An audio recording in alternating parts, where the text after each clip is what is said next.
Are dissolved particles capable of suffering? BD number 8511. May 28, 1963. Every being will forfeit its self-awareness again if it totally fails as a human being and can no longer escape the fate of a renewed banishment. And this is the most dreadful thing that can happen, for although having been dissolved into countless minute particles it is no longer able to feel like a whole entity, as you humans assume, it nevertheless experiences inconceivable agonies, because the spiritual being, which was once created as a free entity and already had partially regained its freedom again as a human being, is now constrained and experiences this constriction as dreadful torment. For my once emanated strength had been self-aware beings, they had been able to live to the highest degree, thus they had not just been dead shells, yet they became like that when they apostatized from me. When the spiritual substances became hard the actual life had escaped from it, that is, my strength, which gives life to everything in the first place, no longer permeated these shells. And the dissolved minute particles will also remain without life as long as they cannot be illuminated by my strength of love. The fact that these lifeless tiny particles can nevertheless be sensitive is incomprehensible to you humans. In that case, however, they would never react when my strength of love tries to capture and enclose them so that the fallen spiritual substances can be reshaped into matter. For even its resistance is a reaction which demonstrates that the spiritual substance feels a certain amount of pain and tries to put up a fight. And the whole of creation is in this state of torment, for it is subject to a law of which I myself am the originator. It is not free and has to subordinate itself to my law of eternity, which is extremely painful for the spiritual substance which once was created as a free being. However, would it not feel this agony, it would never ever be possible to change this lifeless state again.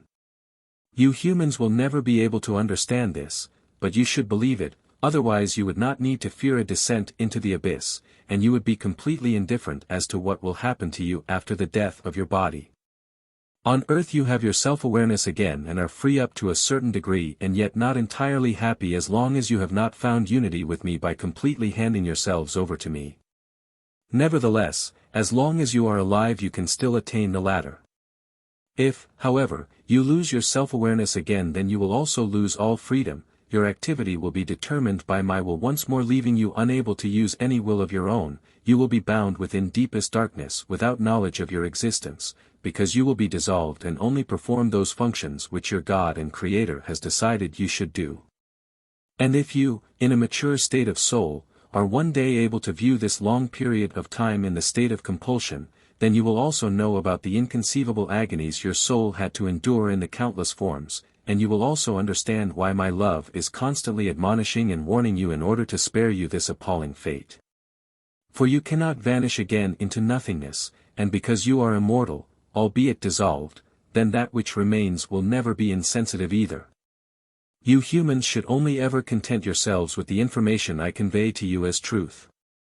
I want to rectify misguided assumptions like the one that the dissolved spiritual substances lack sensory perception, that its state is therefore synonymous with non-existence.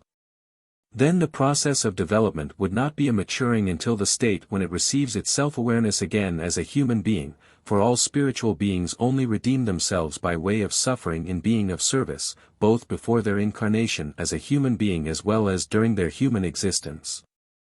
It should not be forgotten that the being had burdened itself with tremendous guilt due to its past apostasy and that it will increase this guilt again if it does not make use of the last time of grace as a human being and descends again into the abyss.